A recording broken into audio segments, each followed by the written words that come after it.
This week, we're going to talk with the developers of That Dragon Cancer, and that's about it. Welcome to the 26th level.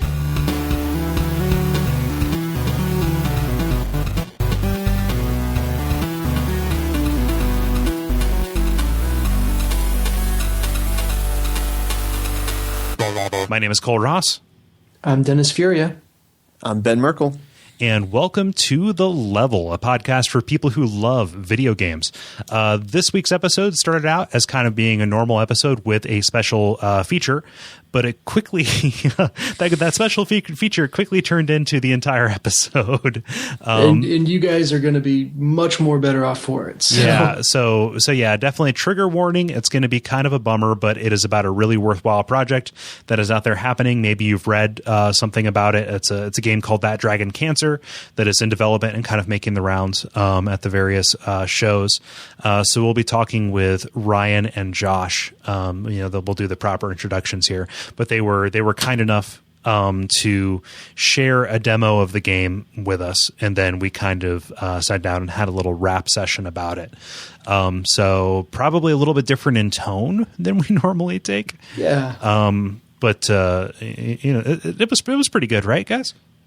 Yeah, we should give them kudos too, because not only did they give us the demo, but they waited for us to play it and finish it before talking about it. Yeah, very stand-up guys. Definitely. So yeah. So let's go ahead and listen to that right now, and it'll probably last for about like 45 minutes or so, and we'll come back with the general admin, the usual stuff at the end. So 3, 2, 1, music. All right, so we are here with Josh Larson and Ryan Green, who are two of the developers of That Dragon Cancer. Who surprised us tonight by letting us play a short segment of their game. So if we sound a little discombobulated and awestruck, I think is the right word, that is why. But I would love to kind of give you two the chance to introduce yourselves and just share a little bit about your involvement with the game, and we'll go from there.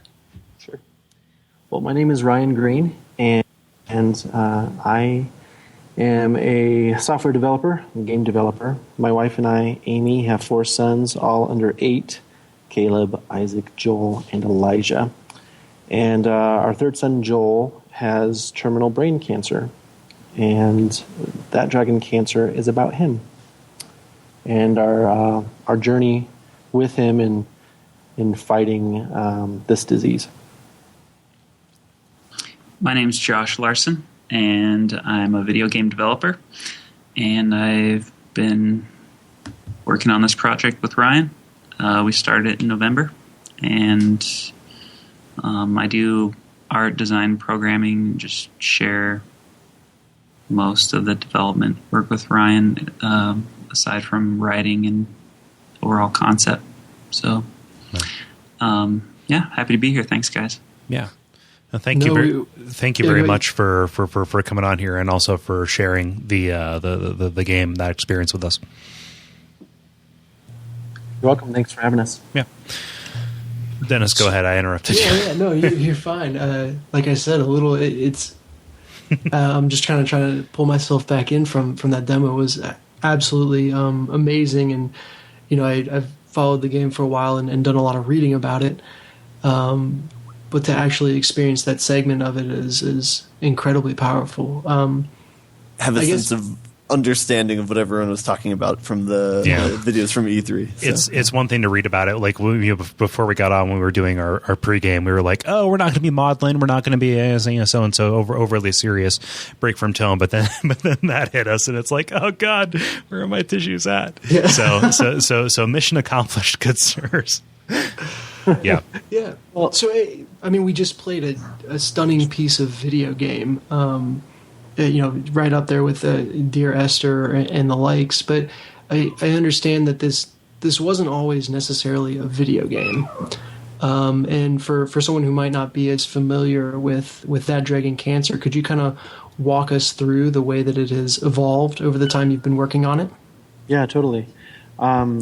So my wife and I, Amy and I, Ryan, are kind of creative types. Actually, my wife does some stand-up comedy and some speaking, and I do programming and sing and art and write and just and all that stuff. And so, like, we're always looking for the creative outlet that makes the most sense for what we're trying to communicate.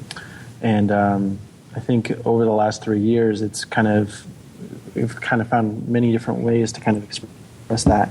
So my wife started a blog about Joel, and that went from just updating our friends and family about what we were going through and kind of the ups and downs of the news updates from the hospital. We also started talking about things like theology and art and poetry and things like that. And so fast forward to a couple years ago when we were told that Joel was terminal, we started having to talk to our kids more seriously about more eternal things. When they're under 5, they don't really understand much, and so we had to start talking about things like heaven. And I remember my wife told the boys a story. She kind of framed it as Joel was fighting this big dragon cancer, and that God fought with him, and that he was very brave. And I remember Amy telling me that Isaac, our second son, said, "Well, Mom, like Joel's going to lose," and she was kind of taken aback, and she was like, "What?" He was like, "Well, he's just something to the effect of, well, he's just a baby. He can't beat a dragon." And so that kind of frames the context of that dragon cancer, is that cancer is this thing that in society we haven't figured out how to fix. It's something like that's innately broken in us. It's our DNA perverted, and it works against us. And so this cancer is something that we haven't been able to kill. All we can do is try to choke it out or poison it, or burn it, or suffocate it, or, fill in the blank. And so it kind of, to me, frames the human condition in a broader sense, but also specifically that it's a dragon that, baby Joel was fighting. And so what I wanted to address in this game is those themes. And so we thought about maybe like a side-scrolling platformer where a little knight goes and fights that dragon and kind of limited by his own disabilities that were caused by the treatment, or it kind of turned into like an art installation that kind of explored those themes in a more like arty way, and we'd have people in a gallery kind of interacting with the paintings in kind of an interactive setting. And then one day I was actually at church, and I just had this thought of a much more game type environment. And originally I had thought there would be this reality that's the hospital, and there would be this fantasy that's like this parallel allegorical universe. And so I was all very excited about all the different things that we were going to explore there. And as I made the demo, as I wrote it out, we kind of all of a sudden stumbled across the heart of it, which is the demo that you just played, and realizing that's, through talking to people, that's really the core of the experience. And so we kind of branched out from there and have narrowed it down to Dragon Cancer will take place in a children's hospital, and you'll kind of relive, kind of untethered from time. So that Dragon Cancer will take place in a children's hospital, kind of untethered from time. Yeah. And so you'll experience like what we went through in kind of a poetic form, as well as our community of faith, or whether it's in our bedroom at night when Joel's having a seizure, or whether it's Joel's learning to dance and to walk again, or whether Joel's just laughing because he has an incredible laugh. So, you talked about the model. You don't want to be modeling, and we don't either. This is just one aspect. It's one actually very small aspect of our whole experience has been this level of intense despair. Most of it has been characterized by hope and joy, and all that comes with raising young children. So yeah, that's kind of the context of our journey so far, and it's also something that we're still writing. I have a framework for where I want to go. There's things that happen every day that change. It's like, oh, that would make a really interesting moment. And so what I think is going to happen is we're going to have this set of moments translated into poetry or music or narrative or even like maybe puzzles, because you'll have Joel and Elijah kind of getting into trouble together. So we're gonna go on that roller coaster, because it really is a roller coaster. It can change by the hour with us. So that's where we're going. So I have a question. Is the ending of the game written yet, or is it still in development? I don't know how the game's going to end. Okay. And I guess I had another question too. From playing the demo, it's hard to kind of quantify how I reacted. The only thing I can say about how I reacted to it is there's a lump in the back of my throat right now, with kind of just being exposed to a perspective that I haven't been exposed to before. So I guess the question I have is, what do you want people to get from the experience of playing this game?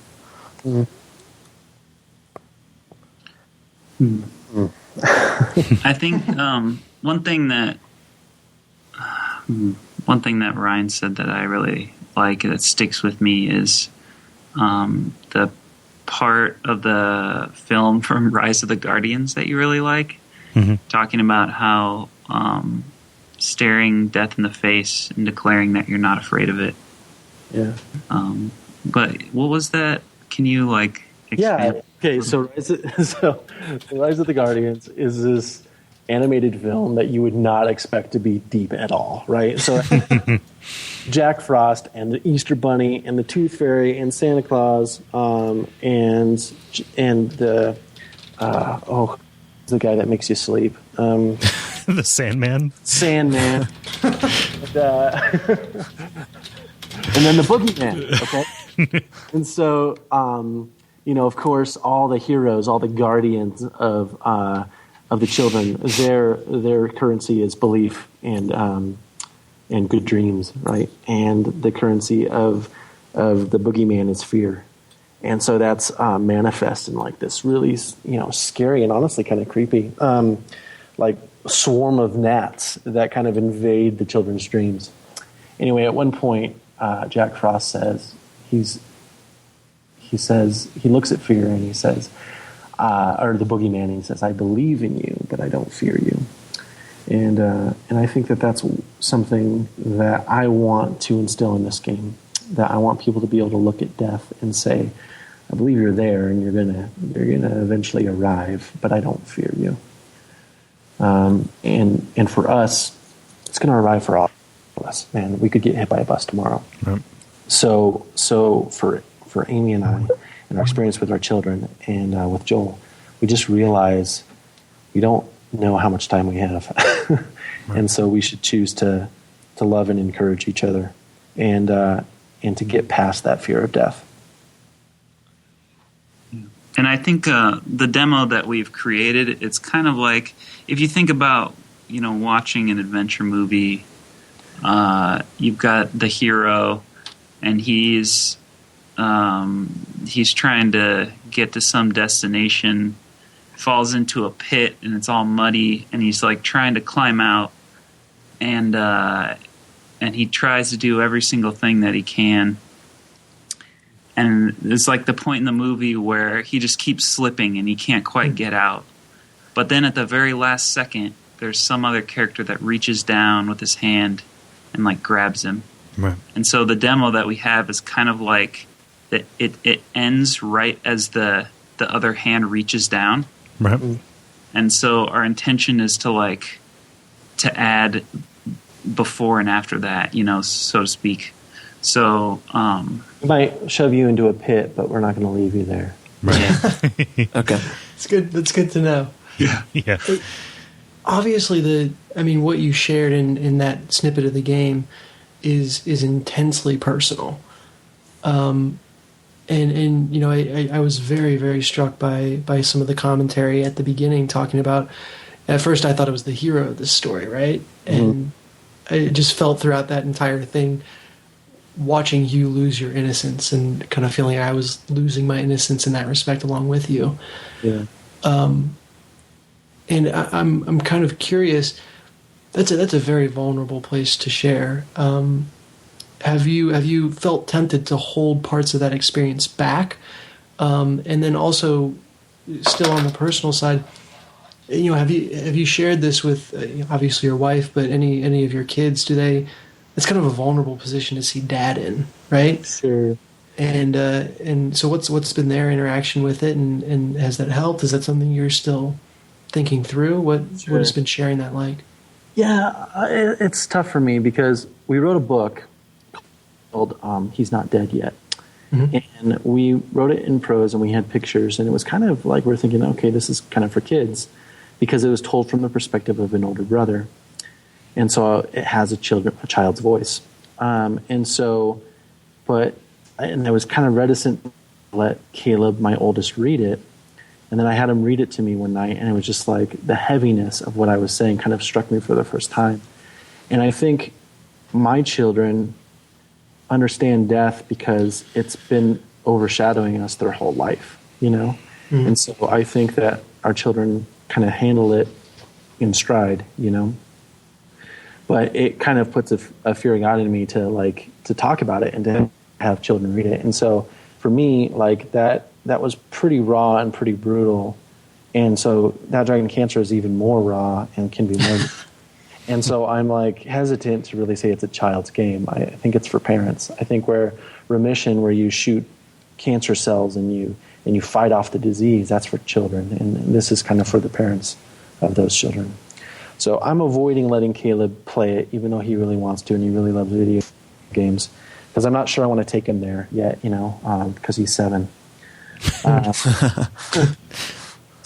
he's living it. So yeah, I'm not sure yet. I think as far as vulnerability goes, I'm kind of an open book type of person. I think that we overcome by our testimony, like our story being told. And that's the good and the bad. You don't really have anything to gain by posing. But I think you have a lot to gain by being honest with people about where you've been and where you're at now. So yeah, I don't think I'll censor that. I'm not gonna lay on display all of my weakness and all of my thoughts, but certainly I'd err on the side of just being honest with people, because I find that when you're honest with people, they're honest with you. Mm-hmm. Yeah. Okay, I kind of wanted to. I had a question about. Did you have any inspirations from other video games in making this? Because this game, the format of it seems to be pretty unique, and off the top of my head, I can't think of another game that's like it. But were there any inspirations from other video games as far as the animation or the format goes, or are you just blazing this trail by yourself? I'm pretty new to video games, and so I don't have that big of a literacy. I like films, or that's my primary source of entertainment is film, and so I'd like to think kind of inspired by things like Terrence Malick, who kind of he like takes film to like the nth degree, right? But at the same time, I want to be like a more accessible Terrence Malick. Yeah. To have a little bit more narrative and have a little bit more concrete imagery, and especially since I'm doing poetry and voiceover. So that's kind of the inspiration for that. And then what I'm finding is that as I play more games, like Dear Esther, I find that there's a real kinship there. So I think we're in the family, which is exciting to me because I want it to be familiar, not so avant-garde that nobody gets it. I want to connect with people. Just out of curiosity, have you ever seen the movie The Fountain? Yes, once, okay. And I own it. I kind of refuse to go back to it. Okay. Kind of one thing that is interesting to me is I'm asking people to go there, but I don't expect people to go there more than once. Okay. And so it's like one of those things where it's kind of a cup of water. You take a drink, that was a great drink, or you give them a meal, that was a great meal, but I don't really want any more. I hope you're not saying we can't play the finished version. I would be very disappointed. No, I just don't intend for it to be, something you grind on. I think you have the meal and then you move on and you reflect on it. Just like for me, a good movie. Like. Mm-hmm. a good movie doesn't have to be seen over and over again, although some of them I really do watch. But The Fountain is one that I kind of avoid for obvious content reasons. Yes. Yeah. But I loved it. It also informs my design. I would say the most influential things would probably be Tree of Life and The Fountain. Tree of Life. Yeah, that's the... Josh and I pretty much geek out over Tree of Life. Yeah. The second you said Terrence Malick, it was like, yep, Tree of Life. I remember I took Elijah to that movie, not knowing there wasn't a soundtrack. Mm-hmm. And he was like 2 months old. Fully, we're in the back of the theater, and he was quiet most of the time. Mm-hmm. But it's a long movie. So. Yeah, but then at the end of the movie, somebody says, well, that was one big LSD trip too late in life, or something like that. Oh, man. Go ahead. There is one thing, I mean, maybe we couldn't pin it down to a specific game that influenced, but certainly prototyping in Twine had a huge influence on the game. I mean, you could kind of see the game. We didn't have this intention up front, but you could kind of see it as like some kind of weird combination between like an immersive 3D exploration game and interactive fiction. Yeah. I was So that's definitely one thing that's influenced us. And then Geo-A-Day and certain like low poly fancy rendering art styles is definitely another source of inspiration. Have you checked out Kentucky Route Zero?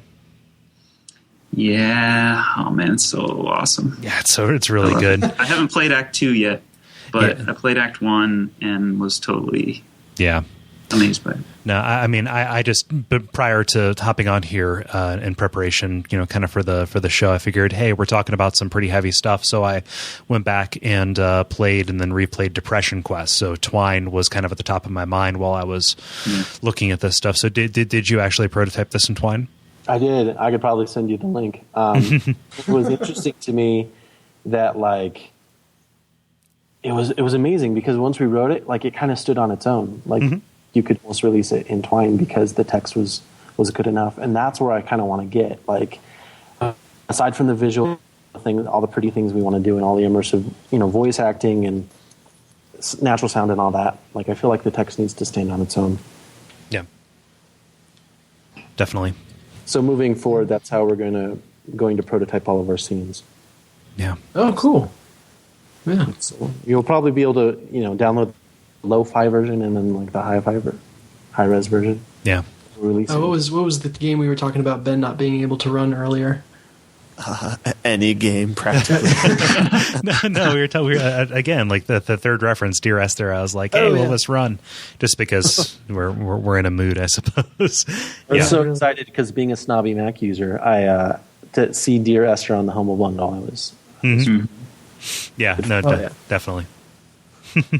It was really interesting to hear you talk about, Ryan, you said your background isn't really with video games. You're obviously an incredibly creative person, but that's not necessarily your background. And then you talk about doing something once and then moving on. It kind of makes me curious. Do you guys see yourselves working on more video game projects together in the future, or is this kind of you're solely focused on this one project right now? I find that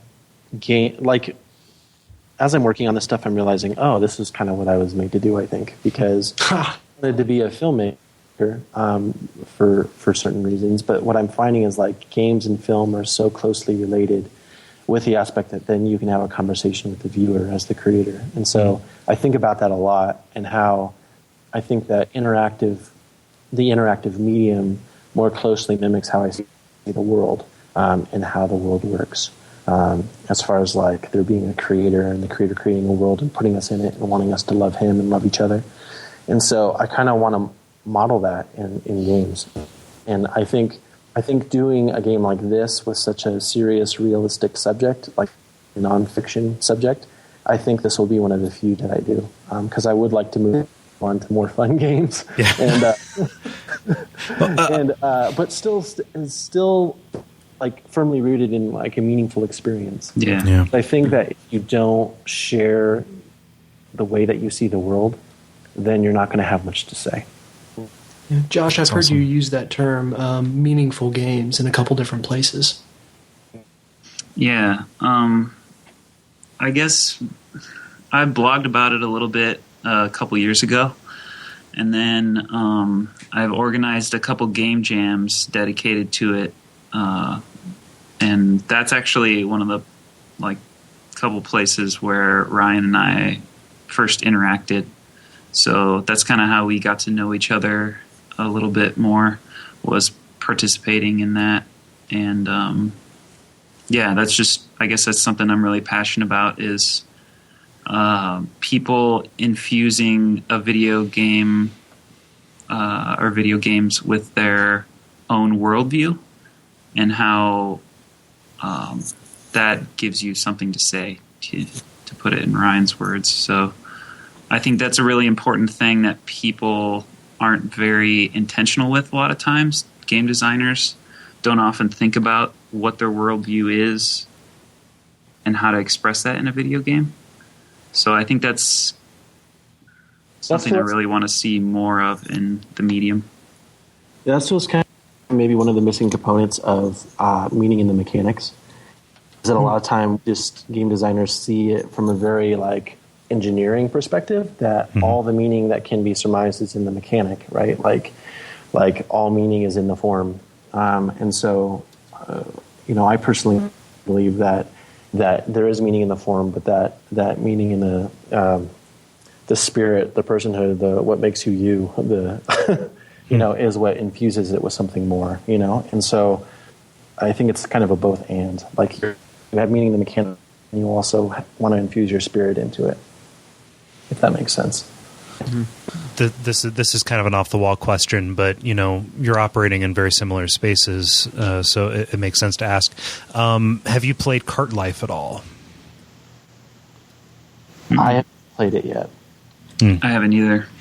Yeah, that might be one that's kind of worth exploring, especially because of what you said about that mixture there. But it kind of explores poverty in a way that is both mechanical and narrative, explicit narrative. In both those ways. I did get a chance to play Papers, Please. Yeah, that's the same one. Yeah. Yeah. In a similar vein, rather.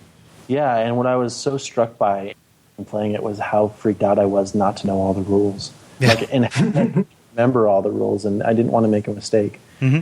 But how easy you kind of fall into just doing what the government tells you to, sort of thing. Yeah. So it was a very profound feeling, even though it was kind of. I guess it was serious, but it was kind of there was a non-seriousness to it as well. I'm super excited to see games like Cart Life, and not just because it won the IGF Seamus McNally, that's just amazing. Yep. But in and of itself, but just the fact that people are making games that represent more of the human experience, and not just things that are super intense. Like our games, the subject matter is a little bit more intense, but with Cart Life, it's the fact that it's dealing with poverty. It's not necessarily a homeless person simulator, but it's a simulator about struggling. And so that's really interesting to me because I read this recent blog post about how there's all of these causes for the homeless, for people who are terminally ill, but there seems to be this subset of the population that's poor or struggling that can get kind of forgotten. Right. So I was really excited to see a game like Cart Life because it just highlights another aspect of who we are and what life is like, and allows us to just gain a deeper perspective of the world and to understand humanity in a deeper way. Right. Yeah, I think to piggyback off of that, one thing that Amy and I talk about is that we didn't really consider ourselves cancer parents. Like that was always them, not us. Mm-hmm. So that's been like an interesting shift in all of this. Is that the difference between a cancer parent and a non-cancer parent is the day you find out.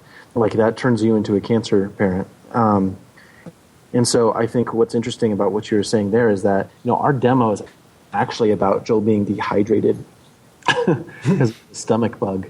Yeah, that's what the demo is the night that he was dehydrated and I was trying to console him over the 6 hours. So the scene's called Dehydrated, and I think what's interesting is that if I didn't tell you it was cancer and it was dehydration, I wonder how that would change how people receive it, or when you put like just a common experience like dehydration or loneliness or mistrust or missing somebody, how much the player then infuses their own experience into the game. Mm-hmm. For instance, like Jen, when she played it, Jen Frank, she said that it was ICU.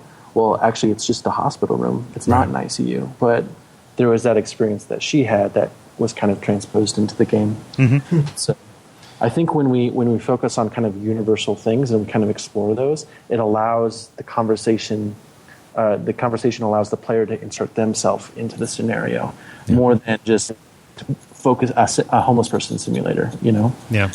Mm-hmm. Definitely. So, I mean, just we're having this conversation about where this, is standing out and fitting in and standing with these other kind of serious games. You've gotten a lot of, acclaim. You recently won a pretty serious honor here. Just from going around and showing it at these various shows. But it kind of seems like those are weird venues to kind of show something that is as personal and kind of as I know somber probably isn't the right word, but it's the best one that'll stand in right here. But I can't imagine showing that thing that I just played right there, like at E3 or on a show floor or something like that. Like what's your experience been in showing this at these kind of these different very public, very noisy loud areas? Yeah. Surprisingly personal. Yeah.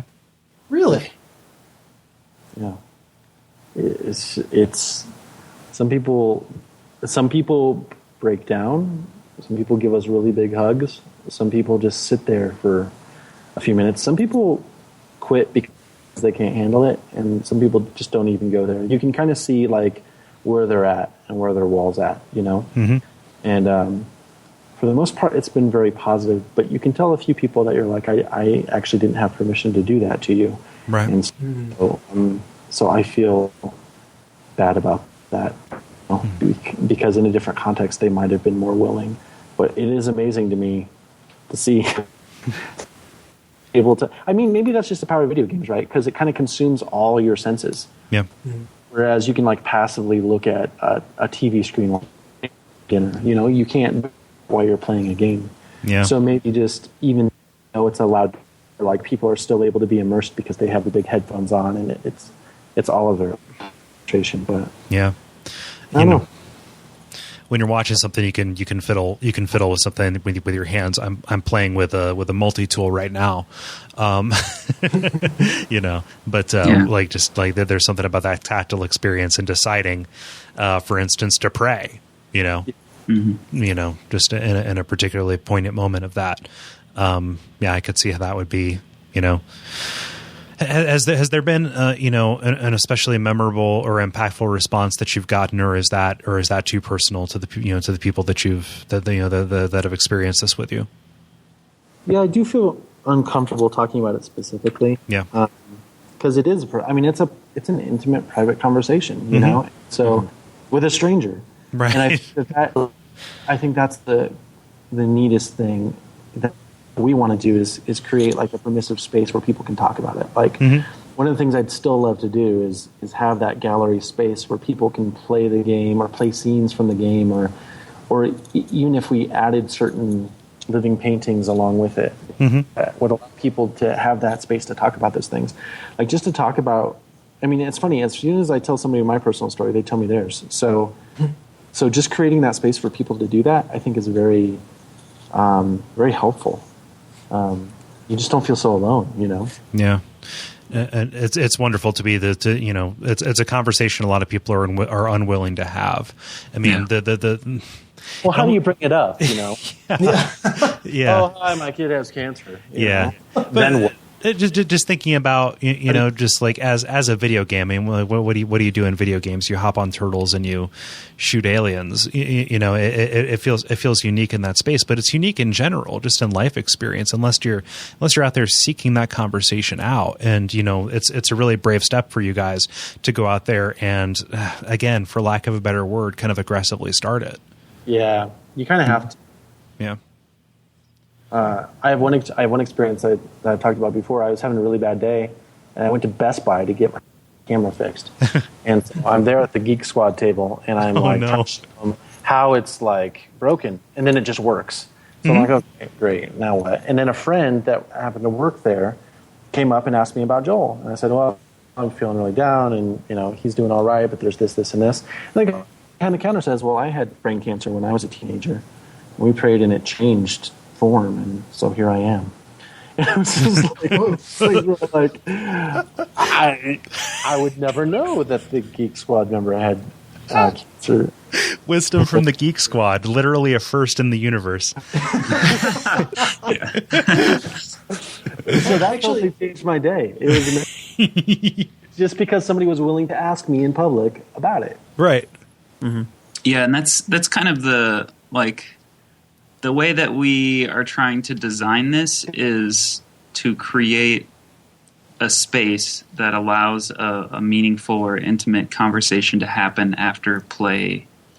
And that's kind of how you win the game, is to have this deep conversation. So that's definitely what we're going for, and it's really exciting, even though these conferences are totally not the ideal place. It can still work, and people can still have those conversations, and so we feel like we've succeeded when that happens. Yeah, people are pretty shocked that they're able to. I mean, I was even listening to somebody today that had said that there's like people shouting, and there's screens, and there's lights, and there's all this stuff, and yet it still managed to affect them. Yeah. So that's something else that originally to be a communal experience, but then we're realizing it's a very personal experience. And so we're just trying to figure out how that works, because I would hate for somebody to play like a really sad part and totally be alone. I mean, I guess unless they really wanted to be. And certainly they're allowed to, but yeah. So in that instance, how do you feel about the eventual possibility of kind of releasing this on Steam Greenlight or distributing it through your own site, and putting it in front of people who most likely will be playing it alone, who won't be playing it in that kind of supportive environment? That's definitely something we're thinking about a lot. But I will not say anything more on that side. Yeah. It makes me, just to speak specifically to the idea of somebody playing alone, it does make me pretty uncomfortable because up to this point we've been able to, I guess there's maybe some people like, jurors that have played the game for some of these festivals and stuff that have probably played it alone. But a lot of the times, like tonight, for example, perfect example, there's 5 of us together meeting and you guys played it and we can talk about it afterward. And I think that's really valuable. And so it does kind of scare me to think of thousands of people who could be playing this alone. But I think we definitely are willing to step up to the responsibility of making sure that that the game is ultimately about hope. Obviously, this part of the demo is pretty intense.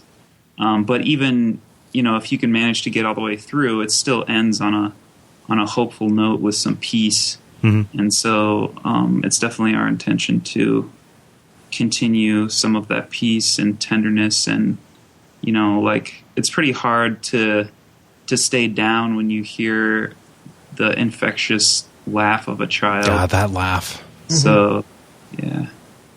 So, I mean, really, if Xbox had just maintained their always-on piece, they could have fixed that problem for you. Made sure people didn't play it alone. But thanks for nothing, Microsoft. Wait a minute, weren't we just yelling at them for that last week? Yeah, but this is the internet. Yeah. My fist. We reserve the right to change our opinions and then just... Yeah. I want to piggyback off of a couple things that you said. Obviously the story of your interaction with cancer here is intensely personal, but there's also your interaction with faith, which is almost equally as personal. And I'd be curious to hear more about kind of your journey and how people have experienced that, the reactions you've got to that, and kind of what you're trying to accomplish there. Yeah, you don't see faith brought up in a lot of games like this right here, so I'm curious about that too. I kind of see it as when you choose to make a game or you're kind of putting yourself on a soapbox.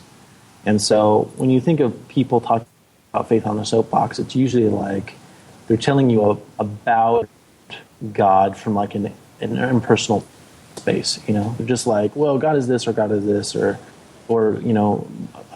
beware, or be warned, or doom is coming, or whatever it is. And so for me, I personally want to, if I'm on a soapbox, I'm going to tell you about my story, and I'm going to tell you about where I found hope in despair, and the reason I end with a prayer in the scene is because that's how it happened, and so for me, like, that was 6 hours compressed into 10 minutes, and I had called my wife, and I was at the end of my rope, and Joel wouldn't calm down, and he couldn't keep anything down, and I was just at the end of myself, and I was laying on the couch in the hospital bed, the very uncomfortable couch, and just crying out to God, and just those prayers, those moments are something that everybody can relate to, and so I just think there's a difference. I think when you tell people a story from a soapbox, it's a whole lot different than if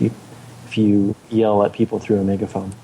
So that's just how I approach faith. It's something that's really integral to my life, and it informs all my decisions, and it's how I get through the tough times, and I just want people to meet the Jesus that I know.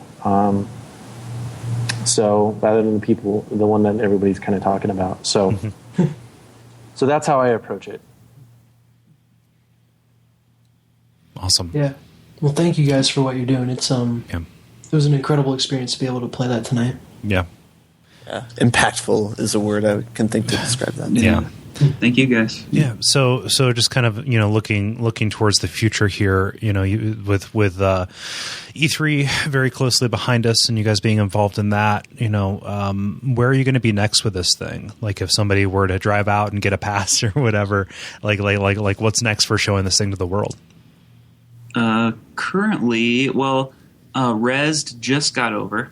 Mm-hmm. And yeah, it sounds like there were people who really enjoyed it there. But the next upcoming thing is Develop, also in the UK. So we are one of the 10 games in the Indie Showcase, which is an awesome honor. Great. Yeah, congratulations. Yeah, thank you. Yeah, it's really exciting and kind of humbling because we're just a couple guys making this thing. So, but yeah, that's the next thing. I think it's July. What is it? 10th and 11th or something? The 11th. That's 9th through the 11th. Cool. And then Artscape out in Baltimore. Oh yeah, that's right. Yep. Is the 19th through the 21st of July. Okay. Yeah. So those are the next. Those are basically the two that we can share right now. So right. Yeah. And I might be bringing the whole family out because my kids are way into like history and stuff. So cool. Washington D.C. is on our list. So Oh, that'd be a great opportunity. We will bring everybody out, so we'll see. Yeah. And, if somebody was really interested in this project and wanted to, help support either the game, you guys, or Joel, what's the best way to do that? You can check out our website, thatdragoncancer.com, and we have the book available that we made, and I actually illustrated the book so that I could learn Blender better, so that I could contribute art to the game. So what you're seeing is my first 5 months of Blender work. Oh, dude, I spent 5 months messing around with Blender in college. I spent way more than 5 months messing around with Blender in college, and I never made anything that looked that good. So, major kudos. Thanks, Definitely. man. Thank you. Yeah. If people want to support us that way, that's great. The ebook is kind of pay what you want. So, people want to give us a ton of money, they are more than welcome to that way. But otherwise, we're just we're living off of our savings, and we're looking for funding, and I think we might have a beat on it. So we're doing good right now. But yeah, just telling people about it and just engaging with us, participating is the best thing. Yeah, it's a big conversation. Yeah, and I hope that we get to do a lot more of those. Yeah. Well, thank you guys very much for coming on the show. We really appreciate getting the look at the game. Having you answer our questions, and I'll speak for both Dennis and Ben. We're really excited about whatever comes out next from this. Yeah, Thank you guys. Hey, this is Cole recording a couple days later because of personal stuff. So we would really like to thank Josh and Ryan for coming on to the show and kind of talking about some really personal stuff with us, talking about their game. Check it out on their website. Follow it in the news. It is really, really cool and really important.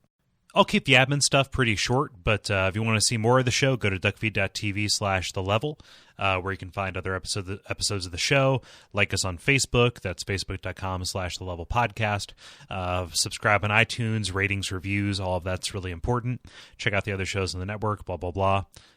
If you would like to support the network monetarily, go to Duckfeed.tv/tipjar and use our Amazon link, and that helps cover things like hosting. You've heard all this before. It's a little crass, but oh well. And since nobody else is here to do their outros and Twitter, this has been Cole Ross, at Cole Ross on Twitter. We were also joined by Ben Merkel, who is at Merkelizer on Twitter, and Dennis Furia, who is D Furia on Twitter. And then our guests were Ryan Green, who is at RyanGreen8 on Twitter, and Josh Larson, who is at GoDatPlay. That's GoDatPlay on Twitter as well. So thank you so much for listening, and try not to be too bummed out, because this is a thing about hope.